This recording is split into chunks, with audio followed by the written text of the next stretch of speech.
வணக்கம். தமிழ் குரலுக்காக நான் உங்கள் ஜெயபிரகாஷ் கருணாகரன். இன்றைய சிறப்பு நேர்காணலில் நம்மோடு இணைந்திருப்பவர் அரசியல் விமர்சகர் மற்றும் திராவிட இயக்க சிந்தனையாளர் திரு வல்லம் பஷீர் அவர். வணக்கம். வணக்கம். இந்திய நாட்டினுடைய 75வது குடியரசு தினம் இன்று அனுசரிக்கப்பட்டிருக்கு.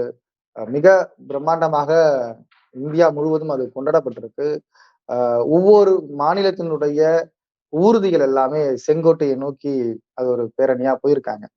தமிழ்நாட்டிலும் அது போன்ற சிறப்புகள் எல்லாம் நடக்கும். ஒவ்வொரு ஆண்டும் அது நடந்துட்டு இருக்கு. இந்த முறை ஆளுநருடைய உரையில ஒரு விஷயத்தை சேர்த்திருக்காரு. எப்பொழுதும் சுதந்திர தினமோ அல்லது குடியரசு தினமோ வரும் பொழுது இந்த நாட்டினுடைய சுதந்திரத்திற்காக போராடிய தியாகிகளை பற்றி பேசுவது அல்லது நாட்டினுடைய முன்னேற்றத்தை பற்றி பேசுவது ஒரு இயல்பான ஒரு விஷயம். ஆனால் தற்பொழுது இருக்கும் தமிழ்நாட்டினுடைய ஆளுநர் திரு RN ரவி அவர்கள் சிறந்த ஆட்சி என்பது, சிறந்த நல்லாட்சி என்பது ராமராஜ்யம் தான் அப்படின்னு பேசியிருக்காரு குடியரசு தின விழாவில். இதை நீங்க எப்படி பாக்குறீங்க? இந்த நாடு என்பது மதச்சார்பின்மைக்கு பெயர் போய் இருக்கக்கூடிய நாடு. இந்த நாட்டினுடைய அடித்தளமே செக்யூலரிசத்தின் மீது கட்டப்பட்டிருக்கிறது. அதையெல்லாம் மறந்துவிட்டு தான் இப்போது இந்த ராமர் கோயில் திறந்ததற்கு பிறகு இவர்கள் ஏதோ ராமராஜ்யமே இந்தியாவில் அமைந்து விட்டதை போன்ற ஒரு தோற்றத்தை ஏற்படுத்துவதற்கு முயற்சி செய்கிறார்கள். அது பலனளிக்கவில்லை என்று சொன்னாலும் இப்படி பேச முடியாத சூழல் இருந்த காலம் என்பது ஒன்று இருந்தது. இப்போது பேசக்கூடிய காலம் கனிந்திருப்பது என்பது இந்திய திருநாட்டிற்கு ஒரு பேராபத்தை விளைவிக்கக்கூடிய சூழலாகத்தான் அமைந்திருப்பதாக நான் பார்க்கிறேன். காரணம், இந்த நாட்டில் எல்லா மதங்களை சேர்ந்தவர்களும், எல்லா கலாச்சாரங்களை சேர்ந்தவர்களும், எல்லா மொழிகளை பேசுகிறவர்களும் இந்தியர்களாக இருக்க வேண்டும் என்பதுதான் இந்த பெடரேஷனுடைய தத்துவம். அப்படித்தான் அரசியலமைப்பு சட்டம் யாத்து தரப்படுகிற பொழுது சொல்லப்பட்ட செய்தி. முதலிலேயே செக்யூலரிசத்துக்கு ஒரு பிரையாம்பிள் தரப்பட்டதும் அதன் அடிப்படையில் தான். ஆனால் இப்போது அதற்கெல்லாம் ஒரு ஆபத்து விளைவிக்கின்ற வகையில் இவர்கள் பேசுகிறார்கள். ஒருவேளை நாளை வேறு ஆட்சி மாற்றம் அமைந்து நபிகள் நாயகத்தினுடைய ஆட்சிதான் சிறந்த ஆட்சி, கலீஃபா உமர் போன்றவர்களுடைய ஆட்சி தான் சிறந்த ஆட்சி, அந்த ஆட்சி இங்கே அமைய வேண்டும் என்று வரக்கூடிய அரசு நாளை பேசினால் எப்படி இருக்கும்? இன்னொரு படி மேலே சென்று இந்த நாட்டில் கிறிஸ்தவர்களினுடைய ஆட்சி, ஜீசஸ் கிறிஸ்து காலத்தில் தண்டனைகள் எப்படி தரப்பட்டதோ அப்படி தரப்பட வேண்டும், அவருடைய வாழ்நாளில் எப்படியெல்லாம் இங்கே நாடு இருந்ததோ அது போல இருக்க வேண்டும் என்று பேசினால் இவர்களுக்கு எவ்வளவு மனவேதனை வரும் என்பதை நாம் புரிந்து கொள்ள முடியுமா? முடியாதா? முடியும்.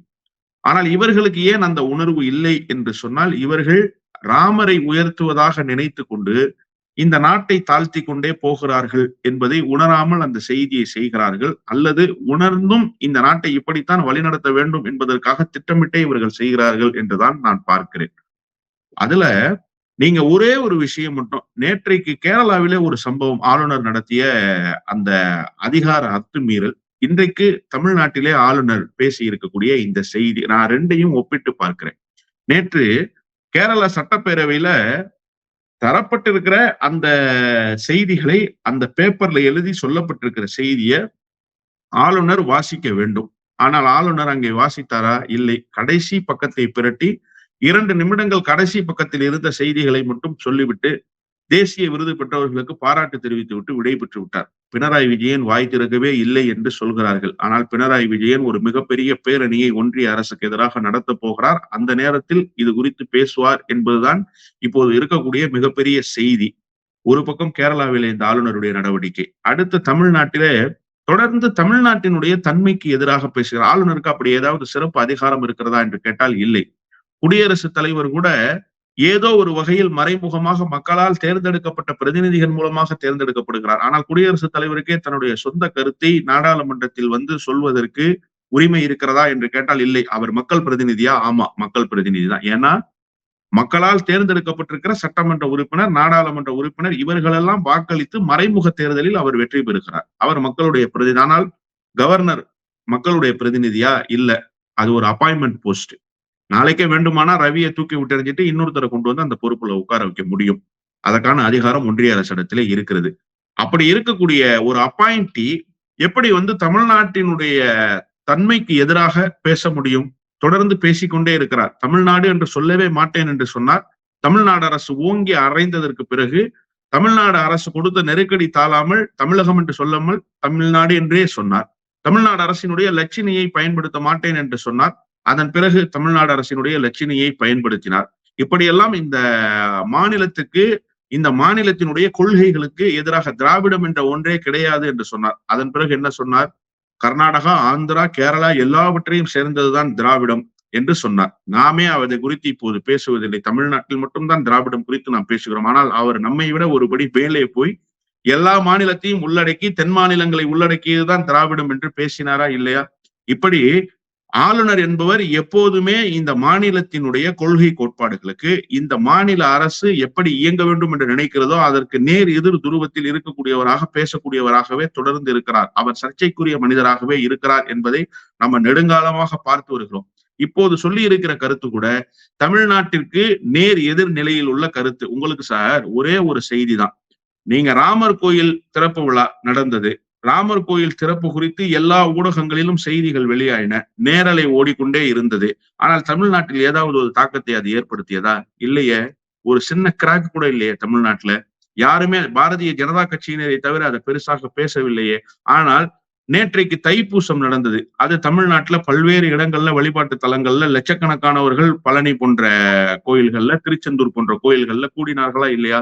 ஆக இங்கே ராமருக்கு இடமில்லை, முருகனுக்குத்தான் இடம் இருக்கிறது. இதைத்தான் தமிழ்நாடு சொல்லி இருக்கிறது. ஆனால் நீங்க முருகன் பத்தி பேசுவீங்களா? நீங்க பேச மாட்டீங்க. ஏன் நேற்று எல்லா சேனல்களையும் நேரடி ஒளிபரப்பு செய்யல? அப்ப உங்களுக்கு ராமர் குறித்து பேசுவதோ கடவுள் குறித்து பேசுவதோ அல்ல உங்களுடைய அஜெண்டா.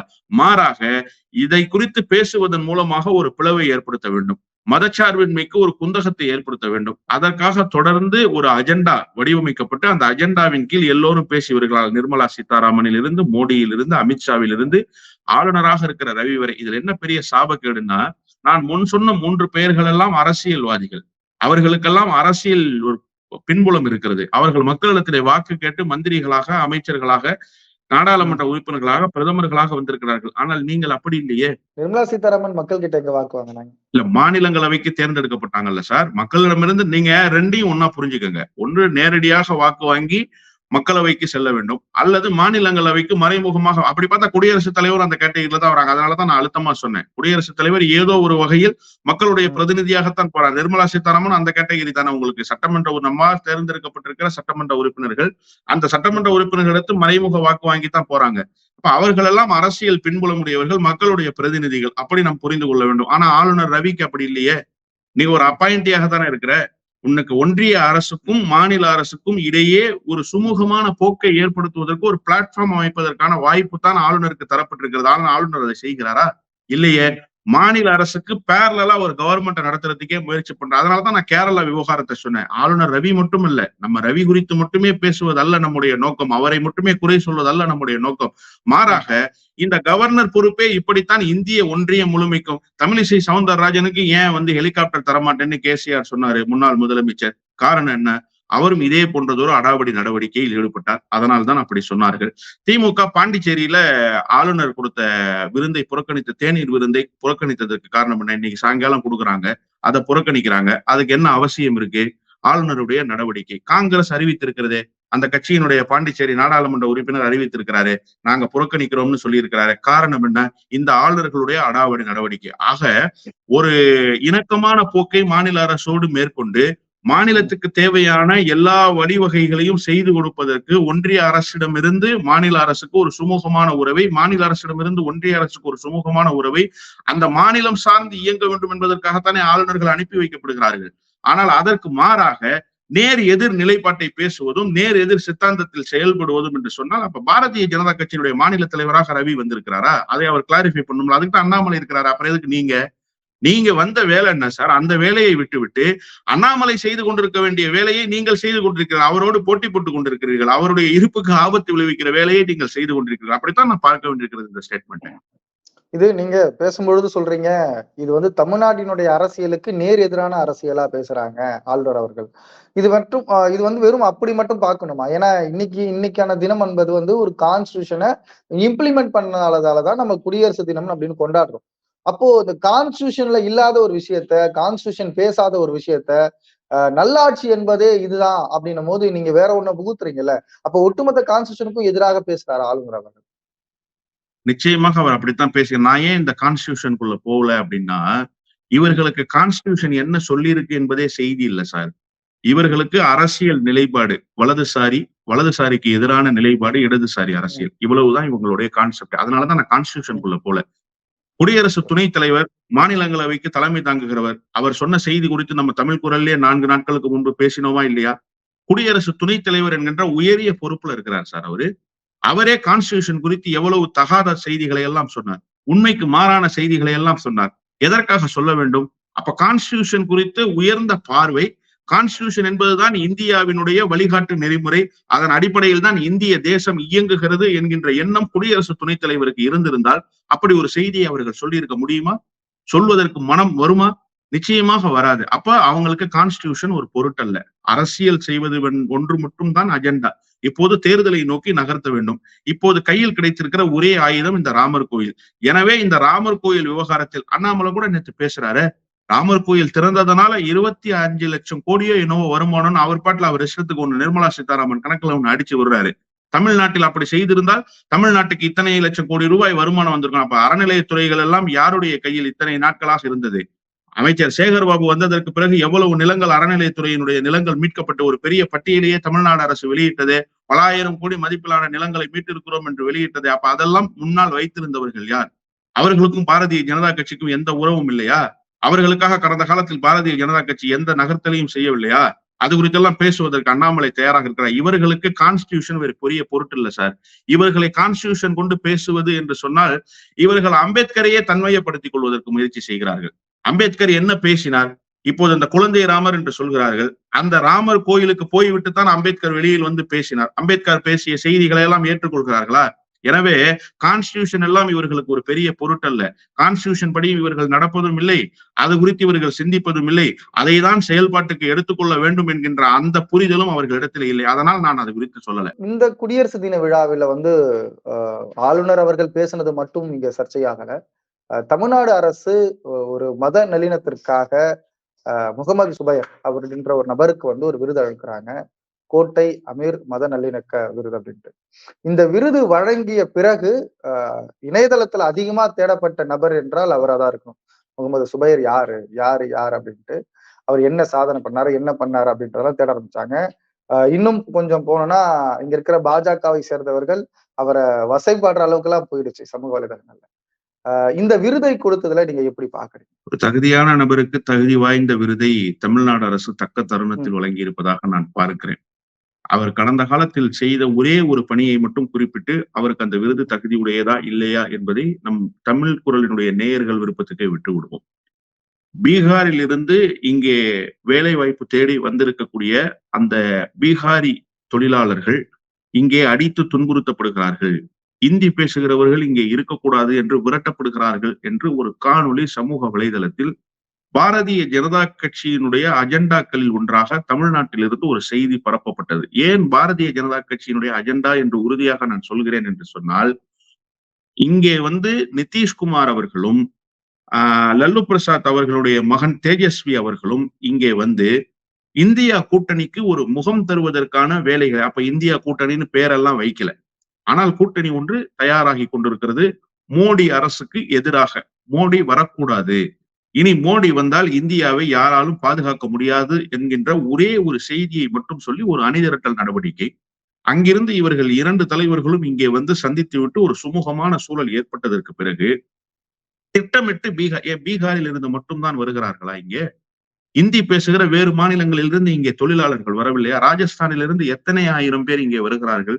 கட்டுமான பணிகளுக்கு எத்தனை லட்சம் பேர் வருகிறார்கள், ஆனால் அவர்கள் குறித்தெல்லாம் பரப்பப்படலை. அப்போ இந்த அணி திரட்டலுக்கு எதிராக ஒரு நடவடிக்கை, தமிழ்நாட்டிலிருந்து ஒரு அவதூறு பிரச்சாரம் பரப்பப்படுகிறது. இந்த செய்தி வெளியிடப்பட்ட சில மணி நேரங்கள்ல தமிழ்நாடு மாதிரி எல்லாம் ஒரு முன்னேறிய மாநிலம் இல்ல சார் பீகார், உடனடியா ஃபயர் ஆயிடும் இஷ்யூ. இப்படி விரட்டுறாங்க அப்படின்னா அது தமிழ்நாட்டிலிருந்து விரட்டுறாங்களா வேற மாநிலத்திலிருந்து விரட்டுறாங்களான்னா சீர்தூக்கி பார்க்கக்கூடிய பகுத்தறிவு பீகாரிகள் இடத்துல இல்ல. பீகாரின்னு சொல்லல, ஹிந்தி பேசுகிற மாநிலங்களில் அந்த அளவுக்கு தகவல் தொழில்நுட்பமும் வளரவில்லை, அங்கே படிப்பறிவும் போதுமானதாக இல்லாத பல நேரங்கள்ல நம்ம பார்த்திருக்கோம். அப்படிப்பட்ட ஒரு பகுதியில் இந்த இல்ல அப்படி ஒரு மாநிலத்த நம்ம அப்படி குறை சொல்லிட முடியாதுல்ல. அப்படி சொல்லிட இல்ல முடியலாமா? சார். அவங்கள வந்து அத நான் கிரிட்டிசைஸ் சென்சஸின் பண்ண அடிப்படையில சொல்றேன். நான் ம், இப்ப கூட குறையா சொல்லலையே. ம், சென்சஸின் அடிப்படையில நான் சொல்றேன். படிப்பறிவு என்பது பள்ளி படிப்பை தாண்டக்கூடியவர்களுடைய எண்ணிக்கை தமிழ்நாட்டுல எவ்வளவு, கேரளாவுல எவ்வளவு, பீகார்ல எவ்வளவு, உத்தரப்பிரதேசத்துல எவ்வளவு? நீங்க கணக்கெடுப்பு எடுங்க. ம், கல்லூரியை நோக்கி நகரக்கூடிய மாணவர்களுடைய எண்ணிக்கை எவ்வளவு, இடைநிற்றலுடைய எண்ணிக்கை தமிழ்நாட்டுல எவ்வளவு, கேரளாவுல எவ்வளவு, உத்தரப்பிரதேசத்துல எவ்வளவு, பீகார்ல எவ்வளவு, மற்ற இந்தி பேசுகிற மாநிலங்கள் எவ்வளவு? நீங்க கணக்கெடுப்புங்க. கணக்கெடுப்பின்படி நான் சொல்றேன். நான் எந்த மாநிலத்தையும் குறைத்து சொல்லல. எந்த ம், மாநிலத்தையும் குறைத்து சொல்ல வேண்டும் என்பது என்னுடைய நோக்கம் அல்ல. மாறாக கணக்கெடுப்பின்படி நான் சொல்கிறேன். பள்ளி இடைநிற்றல் எண்ணிக்கை என்பது ராஜஸ்தான் மாநிலத்திலும் பீகார் மாநிலத்திலும் தான் அதிகம். இடைநிற்றல் மாணவர்கள் 5ஆம் வகுப்போடு நின்று விடுகிறார்கள், 6ஆம் ம், வகுப்போடு நின்று விடுகிறார்கள், பள்ளி படிப்பையே முடிக்கவில்லை. ஆனால் ம், தமிழ்நாட்டினுடைய எண்ணிக்கை என்ன? நீங்க கொஞ்சம் யோசிச்சு பாருங்க. உங்க ம், சுற்றுப்புறத்திலேயே நீங்க கணக்குல எடுத்துக்கங்க சார். உங்க தெருவுக்குள்ள யாராவது பள்ளியோடு இடைநிற்றல் மாணவர்கள் இருக்கிறார்களா? 0% தான் நீங்க கணக்குல கொள்ள முடியும். அந்த அளவுக்கு இங்கே வந்து கல்வியினுடைய முக்கியத்துவம் மாணவர்களுக்கு எடுத்து சொல்லப்பட்டு ஒரு முன்னேறிய மாநிலமாக இந்த மாநிலம் இருக்கிறது. அதனால் பெருமிதத்தோடு தான் சொன்னேன். நான் குறையாக சொல்லவில்லை. ஒரு நம்ம விஷயத்துக்கு வந்துடும். விஷயத்துல இருந்து டைவர்ட் ஆகி போறோம். அப்போ அப்படி இருக்கக்கூடிய ஒரு சூழலில் ஒரு அவதூறு பரப்பப்படுகிறது. அதை உடனடியாக கண்டறிந்து இது வந்து தமிழ்நாட்டிலிருந்து எடுக்கப்பட்ட வீடியோ அல்ல. இதற்கு முன்பே இந்த காணொளி வேறு ஒரு பகுதியில் பதிவு செய்யப்பட்ட காணொளி. இது பரப்பப்படுகிறது என்று அரசு துரிதகதியில் நடப்பதற்கு முன்பே இந்த பத்திரிகையாளர் அந்த செய்தியை வெளியிட்டார். அதன் பிறகுதான் அரசினுடைய கவனத்துக்கே அது வந்தது. உடனடியாக திமுகவின் சார்பில் நாடாளுமன்ற குழுவினுடைய தலைவராக இருக்கிற டி.ஆர். பாலு நிதிஷ்குமாரையே நேரடியாக தொடர்பு கொண்டு இந்த செய்தியை சொல்லி அப்படி ஒரு சூழல் தமிழ்நாட்டில் இல்லை. எனவே பதட்டப்பட தேவையில்லை. உங்களுடைய பீகாரிகளுக்கு போதுமான பாதுகாப்பை தமிழ்நாடு அரசு வழங்கும்னு நேர்ல சந்திச்சு சொன்னாரா? ஒரு முதலமைச்சரை ஒரு நாடாளுமன்ற உறுப்பினர் தமிழ்நாட்டினுடைய அதிகார மையத்தில் இருக்கக்கூடிய திராவிட முன்னேற்ற கழகத்தினுடைய நாடாளுமன்ற உறுப்பினர் போய் சந்திக்கிற அளவிற்கு ஒரு பிரச்சனையை இஷ்யூ ஆக்க பார்த்தாங்களே. ஒருவேளை அந்த விஷயம் ஃபயர் ஆகி இருந்தா எவ்வளவு பெரிய பின்விளைவுகள் ஏற்பட்டு போயிருக்கும். வேறு வேறு மாநிலங்களில் இருக்கக்கூடிய தமிழர்களுக்கு எவ்வளவு பெரிய ஆபத்து ஏற்பட்டிருக்கும். இங்க இருக்கக்கூடியவர்களுக்கு ஒரு இன்செக்யூரிட்டி ஃபீலிங் வந்தா இங்க இருக்கக்கூடிய கொரோனா நேரத்துல சார், கொரோனா யுத்த காலத்துல நேற்று கூட மொழிப்போர் தியாகிகள் வீரவணக்க நாள் கூட்டத்துல முதலமைச்சர் பேசி இருக்கிறார். இந்தி பேசுகிற மாநிலங்களுக்கு மீது உங்களுக்கு உண்மையிலேயே அக்கறை இருந்தால் கொரோனா காலத்தில் அவர்களை பத்திரமாக வீடு சேர்த்திருக்க வேண்டாமான்னு கேட்டாரு. கொரோனா ம், காலத்தில் ரயில் தண்டவாளங்கள் நடந்து சென்று அடிபட்டு இறந்தவர்கள் எத்தனை பேர்? பசியால் தாகத்தால் துடித்து இறந்தவர்கள் எத்தனை பேர்? நடந்தே ஊர்களுக்கு சாறை சாறையாக சென்றதை நம்ம பார்த்தோமா இல்லையா? கட்டிட தொழிலாளிகளாக இங்கே வந்தவர்கள் வாழ்வதற்கு வழி இல்லாமல் எல்லா கடையடைப்பா இருக்கு. எல்லா பக்கமும் வந்து ஊரடங்கு உத்தரவு போடப்பட்டு விட்டது. என்ன செய்வதென்றே தெரியாமல் தங்கள் ஊர்களுக்கு திரும்பி போகிற செய்திகளை நம்ம பார்த்தோம் இல்லையா? அது போல இங்கே ஒரு பாதுகாப்பற்ற சூழல் இருக்கிறது என்று திரும்பி போகிற நிலைமை வந்தால் அவர்களுடைய உயிருக்கு என்ன உத்தரவாதம்? அவர்கள் எப்படி வீடு போய் சேர முடியும்? அல்லது எல்லாரும் ஒரே நேரத்தில் 5000 பேர் ஒரு மாநகரத்துல 10,000 பேர் ஒரு மாநகரத்துல இருந்தார்கள் என்று சொன்னா, நான் மாநகரம்னா ஒட்டுமொத்த சென்னையும் சொல்ல, ஒட்டுமொத்த சென்னையில 20,000க்கு 30,000க்கு மேற்பட்டவர்கள் இருப்பாங்க. எனக்கு கணக்கு தெரியல. ஆனால் அதிகமான தொழிலாளர்கள் இருக்கிறார்கள். அப்படிப்பட்டவர்கள் எல்லாம் போய் சென்ட்ரல் ரயில் நிலையத்துல இருந்து நாங்க ட்ரெயின் ஏறி போறோம்னு சொன்னா நிலைமை என்னவாக இருக்கும்? ஒரு இன்செக்யூரிட்டி ஃபீலிங் வந்துராதா? ஒரு மாநில அரசு அவர்களை பாதுகாக்க தவறியதாக ஒரு சூழல் இந்திய ஒன்றியம் முழுவதும் கட்டமைக்கப்பட்டு விடாதா? அதை கண்டறிந்து சொன்னவருக்கு பெயர் சுபேர். அவருக்குத்தான் இன்றைக்கு விருது தரப்பட்டிருக்கிறது. எவ்வளவு பெரிய பணியை ஒரு அரசு மேற்கொள்ள வேண்டிய பணியை அரசு ம். செய்வதற்கு முன்பாகவே துரித கதியில் செயல்பட்டிருக்கிறாரு. அவருக்கு கோட்டை அமீர் விருது கொடுக்காம வேற யாருக்கு கொடுக்குறது? அமர் பிரசாத் ரெட்டிக்கு கொடுத்துடலாமா? யாருக்கு கொடுக்க முடியும்? எனவே தகுதியான நபருக்கு அந்த விருது தரப்பட்டிருக்கிறது. விமர்சனம் என்பது ம். அவர்களினுடைய யுக்தி இருக்குல்ல, அதை முனைமுழுங்க செய்து விட்டார் அந்த பத்திரிகையாளர். எனவே அவர் மீது காழ்ப்புணர்ச்சி கொண்டு பேசுகிறார்கள். பத்திரிகையாளர்கள் மீது அண்ணாமலை பேசுவது ஒன்றும் புதிய செய்தி அல்ல. 5 நாட்களுக்கு முன்பு ஒரு சர்ச்சைக்குரிய கருத்தை சொன்னார். நேற்றைக்கு கூட வள்ளுவர் கோட்டத்தில் மிகப்பெரிய ஆர்ப்பாட்டத்தை பத்திரிகையாளர்கள் எல்லாம் நடத்தினார்கள். ஒரு அட்டென்ஷன் சீக்கிங்காக பத்திரிகையாளர்கள் குறித்து அவதூறு பரப்புவது, அவர்கள் ஏதோ ஊதியம் வாங்கி கொண்டிருப்பதை வந்து நீ சம்பளத்துக்கு வேலை செய்யறன்னு, நீ பிச்சை எடுத்து வாழ்ற, நீ தானே சொல்லி இருக்கிற. அண்ணாமலையே சொல்லி இருக்கிறாரு, என்னுடைய நண்பர்களிடத்திலிருந்து நான் வந்து பணம் வாங்கிக்கிறேன். என்னுடைய நண்பர்கள் தான் என்னுடைய செலவுக்கு பணம் அனுப்புறாங்க. அதற்கு பேர் என்ன? அதற்கு பேர் நீங்க என்ன சார் சொல்லுவீங்க? சம்பளம் வாங்குகிற ஊடகவியலாளரை பார்த்து நீங்க சொல்றீங்க, சம்பளம் வாங்குற ஊடகவியலாளர்கள் வந்து கைக்கூலி வாங்கி கொண்டு ஊதியம் பெற்றுக்கொண்டு இயங்குகிறார்கள், இழிவாக அவங்க செய்யற வேலைக்கு சம்பளம் வாங்குறாங்க சார். ஆனா உங்கள மாதிரி இல்லையே. நீங்க செய்யற வேலையை அவர்கள் செய்யவில்லையே. எனவே அவர்கள் குறித்தெல்லாம் பேசுவது ஒன்றும் புதிய செய்தி அல்ல. இந்த ஒரே ஒரு காழ்ப்புணர்ச்சி தான். இவர்கள் வகுத்த வியூகத்தை முனைமழுங்க செய்து விட்டார் அந்த பத்திரிகையாளர். அவருக்கு விருது தந்து கௌரவித்து விட்டது தமிழ்நாடு அரசு. இது ஒன்று போதாது அவர்கள் வெறுப்பை கக்குவதற்கு. அதன் அடிப்படையில் தான் வெறுப்பை கக்கி இருக்கிறார் அண்ணாமலை. இப்போ தமிழ்நாடு இந்த குடியரசு தினத்தை வந்து ஒரு விதமாக பார்க்கிறது. அதாவது ஒரு மத நல்லிணக்கத்தை சார்ந்து, அல்லது ஒரு ஒரு ஒரு பேங்க் ஊழியர் வந்து அவங்களுடைய நிலத்த வந்து பள்ளிக்கூடத்துக்கு குடுத்தது, அவங்களுக்கெல்லாம் விருது குடுக்குறாங்க. அந்த ஊர்தி கூட சிறப்பா அமைஞ்சதுன்னு சொல்லப்படுது. ஆனால் டெல்லியில அப்படியே போகும்போது ஒவ்வொரு மாநிலங்களும் தங்களுடைய பிரதிநிதித்துவமாக அவங்களுடைய ஊர்வலத்தெல்லாம் அங்க வைப்பாங்க. இதை நம்ம தொடர்ந்து பார்க்கிறோம். சென்ற முறை கூட தமிழ்நாட்டினுடைய அந்த ஊர்தியை வந்து சேர்க்கல, கட்டபொம்மன் யாரு, வேலுநாச்சியார் யாரெல்லாம் ஒரு கேள்வி எழுப்பப்பட்டது. தற்பொழுது தமிழ்நாடு டெல்லியில ஒரு ஊர்வலத்தை வச்சிருக்கு. குடை ஓலை சிஸ்டத்தை அந்த ஊர்வலத்துல இது பண்ணிருக்காங்க, காட்சிப்படுத்தியிருக்காங்க தமிழ்நாட்டின் சார்பாக. இது தமிழ்நாடு பண்ணிருக்கு.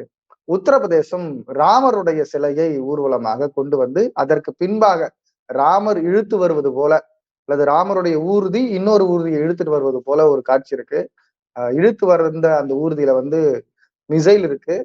அதுக்கப்புறம் பாத்தீங்கன்னா அதுக்குள்ளதான் சேட்டலைட்டு இது எல்லாமே செட் பண்ணியிருக்காங்க. அப்புறம் ஹரியானாவுடைய முதல்வர் அவர்கள் ராமராக வேஷம் போட்ட ஒருத்தர் கிட்ட போயிட்டு காலில் வந்து விழுந்து வணங்குறாங்க. இதை நீங்க எப்படி பாக்குறீங்க? தமிழ்நாடு வெர்சஸ் டெல்லி அல்லது தமிழ்நாடு வெர்சஸ் அதர் ஸ்டேட், இதை எப்படி பாக்குறீங்க? அதற்கு முன்பாக ஒரு முக்கியமான செய்தியை சொல்லியாக வேண்டும். சுதந்திர தாகம் தமிழர்களுக்கு இருந்ததை போல ஏனைய மொழி பேசக்கூடிய மக்களுக்கு இருந்ததா என்றால் இல்லை என்றுதான் நான் சொல்வேன். நீங்க கூட சொல்லலாம், எப்படி அப்படி சொல்லலாம்னு கேட்கலாம். தமிழ்நாட்டுல திலகர் திடல் இருக்கா? தமிழ்நாட்டுல காந்தியின் பெயரால் நகர் இருக்கிறது. நான் குடியிருக்கிற பகுதிக்கு மகாத்மா காந்தி நகர்னு பெயர் தஞ்சாவூர்ல. அதே போல எத்தனை பிள்ளைகளுக்கு போஸ் என்று பெயர் வைத்திருக்கிறார்கள். தமிழ்நாட்டுக்கும் அவருக்கும் இணக்கமான உறவு. அவர் வந்து இந்திய தேசிய ராணுவத்தை கட்டி எழுப்புகிற பொழுது ஆயிரக்கணக்கிலே படை திரண்டு போனவர்கள் தமிழர்கள் தான். அந்த நன்றி உணர்வோடு இன்றைக்கும் போஸ்ன்னு பேர் வைக்கிறாங்க. நேதாஜின்னு எத்தனை பேர் இருக்கு? காந்தின்னு எத்தனை பேர் இருக்கு? நேருன்னு எத்தனை பேர் இருக்கு? நீங்கள் வட மாநிலத்தில் ஒரே ஒரு சிதம்பரனார், ஒரே ஒரு பாரதி நீங்கள் காட்ட முடியுமா? எனவே விடுதலை உணர்வு என்பது தமிழர்களுடைய ரத்தத்தில் கலந்தது. தேசப்பற்று என்பது தமிழர்களுடைய ரத்தத்தில் கலந்தது. அதனால்தான் ஆங்கில மொழியில 99 மதிப்பெண் பெற்றவர் சார் காகிதமில்லத். காந்தி வந்து இந்த ஆங்கிலம் தான் அடிமைப்படுத்துகிறது என்று சொன்னவுடன் ஆங்கில மொழி பட்டய படிப்பை படித்துக் கொண்டார். BA இங்கிலீஷ் லிட்ரேச்சர் கல்லூரி படிப்பை பாதியிலேயே விட்டு வந்தார். உங்களுக்கு அந்த வரலாறை சொல்ல வேண்டும் என்று நான் கருதுகிறேன். இந்த அளவுக்கு இன்னும் ஒருபடி மேலே சொல்கிறேன். ஜமால் முகமது சாஹிப் இடத்துல போய் காந்தி கிலாஃபத் இயக்கத்துக்கு நிதி திரட்டினார். ஜமால் முகமது சாஹிப் ஒரு பிளாங்க் செக்ல கையெழுத்து போட்டு கொடுத்தார். காந்தி அதிர்ந்து போனார். என்ன பிளாங்க் செக்ல கையெழுத்து போடுறீங்க ஜமால் முகமது, எனக்கு ரொம்ப வெக்கமா இருக்கு உங்ககிட்ட இதை வாங்குறது. இந்த தேசத்தின் விடுதலையை முன்னெடுக்கிற தலைவர் வந்திருக்கிறீங்க காந்தி, நான் உங்களை அவமதிக்க கூடாது, விலையை நிர்ணயித்து நீங்களே மதிப்பிட்டுக் கொள்ளுங்கள் என்று சொன்னார். TT கிருஷ்ணமாச்சாரி 2000 ரூபாய் கொடுத்ததாக வரலாறு. அந்த காலகட்டம் தான். TT கிருஷ்ணமாச்சாரி 2000 ரூபாய் கொடுத்தாரு. ஜமால் முகமது சாஹிப் பிளாங்க் செக் கொடுத்தாரு. நான் இதை குறித்தெல்லாம் விமர்சிக்க விரும்பவில்லை, அது வேறு. ஆனால் தமிழர்களிடத்துல எந்த அளவுக்கு ஒரு தியாக உணர்வு, விடுதலை உணர்வு இருந்தது என்பதற்காக இந்த செய்தியை நான் சொல்கிறேன். இப்போ நீங்க வந்து தமிழ்நாட்டினுடைய ஊர்த்திக்கும் மற்ற மாநிலங்களினுடைய ஊர்த்திக்கும் உள்ள வேறுபாட்டை நீங்க சொன்னீங்க. கடந்த முறை ஏன் தமிழ்நாட்டிலிருந்து போன ஊர்த்திக்கு அனுமதி இல்லை? அதற்கு பல்வேறு காரணங்களை ஒன்றிய அரசு சொன்னது. ஆனால் ஒரே ஒரு செய்தி என்னவென்று சொன்னால், தமிழ்நாட்டிலிருந்து தியாக மறவர்கள் சுதந்திர போராட்டத்தில் ஈடுபட்டார்கள் என்பதை அவர்களால் ஏற்றுக்கொள்ள முடியவில்லை. அவர்கள் எப்போதுமே வட மாநிலத்தை சேர்ந்தவர்கள் மட்டும்தான் விடுதலைக்காக களமாடினார்கள். வட மாநிலத்தில் மட்டும்தான் விடுதலை உணர்வு இருந்தது, அவர்களுக்கு மட்டும்தான் இந்தியா என்கின்ற சிந்தனை இருந்தது, சுதந்திர போராட்டம் குறித்த பார்வை இருந்தது என்றே ஒரு கட்டமைப்பை கட்டி எழுப்புவதற்கு முயற்சி செய்கிறார்கள். அதனால்தான் இவர்கள் அந்த தலைவர்கள் குறித்து மட்டுமே பாடத்திட்டத்தை வைப்பார்கள்.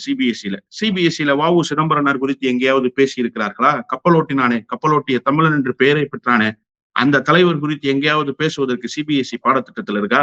ஆனா நாங்க காந்தி குறித்து பேசுவதை நான் வந்து விமர்சிக்க மாட்டேன். காரணம், காந்தி என்கின்ற தலைவர் இல்லை என்று சொன்னால் அகிம்சை என்கின்ற அந்த அறவழி போராட்டமே இந்தியாவுக்கு தெரியாமல் போயிருக்கும். அப்படிப்பட்ட தலைவர், அவர் குறித்து பேசுவது ஏற்புடையதான். இங்கேதான் வரலாற்றையே மாத்திட்டீங்களே. காங்கிரஸ் இந்த சுதந்திர போராட்டத்தில் வகித்த பங்கையெல்லாம் பிஜேபி தான் பங்கு வகிச்சதுன்னு கூட சொல்ல வந்துட்டீங்களே. இப்போ அந்த அளவுக்கு நீங்கள் வந்து இந்த பிரச்சனையை மடைமாற்றி கொண்டு போவதற்கு முயற்சி செய்து விட்டீர்கள். காந்தியை கொலை செய்தது யார் என்றெல்லாம் இப்போது நீங்கள் பேசுவதற்கு தயாராக இல்லை. கோட்சேவுக்கும் சிலை வைக்க வேண்டும் என்கிறீர்கள், காந்தி சிலையும் விழுந்து வணங்க வேண்டும் என்கிறீர்கள். நீங்க ஒரு முதலமைச்சர் போய் உருவ பொம்மை, அதாவது என்னது உருவ தோற்றத்தோடு இருந்தவரிடத்துல போய் காலில் விழுந்து ஆசீர்வாதம் வாங்கினாரு. உங்களுக்கு மோடியினுடைய முதல் நாடாளுமன்ற நுழைவு ஞாபகத்துக்கு இருக்கிறதா? நாடாளுமன்றத்தை கோவிலில் விழுந்து வணங்குவதை போல வணங்கிவிட்டு உள்ளே போனார். எல்லோரும் வானலாப புகழ்ந்தார்கள், ஆஹா ஓஹோ என்று புகழ்ந்தார்கள். ஆனால் அடுத்தடுத்த காலகட்டத்தில் நடந்தது என்ன? அதே நாடாளுமன்றத்தில் கிடைத்த அதிகாரத்தை வைத்துக் கொண்டுதானே பண மதிப்பிழப்பு என்கின்ற நடவடிக்கையின் மூலமாக ஆயிரம் உயிர்களை குடித்தார் இந்தியா முழுவதும் மோடி. அதே நாடாளுமன்றத்தில் இருந்து கொண்டுதானே காஷ்மீரினுடைய சிறப்பு அந்தஸ்தை ரத்து செய்தார் மோடி.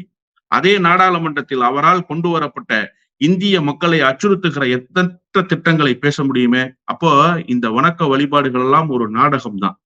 தேவைப்படுகிற போது இவர்கள் காலில் விழுவதை போல நடிப்பார்கள். ஆனால் காலில் விழுந்து விட்டு சங்கில் இருக்கிற உயிரை குடிப்பதை போல இவர்களுடைய நடவடிக்கை என்பது கடந்த காலத்தில் அமைந்திருக்கிறது என்பதைத்தான் நாம் இதன் மூலமாக பார்க்க வேண்டியிருக்கிறது. சார், தமிழ்நாடு எப்போதுமே ஆக்கப்பூர்வமாக எல்லா விஷயங்களையும் முன்னெடுக்கக்கூடிய மாநிலம்.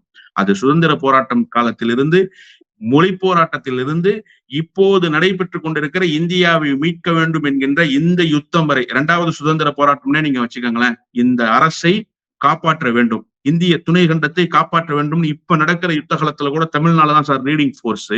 அரவிந்த் கெஜ்ரிவாலுக்கும் காங்கிரஸ் கட்சிக்கும் பிணக்கு வந்தால் தமிழ்நாட்டினுடைய முதலமைச்சர் தான் பேசி தீர்க்க வேண்டிய இடத்தில் இருக்கிறார்.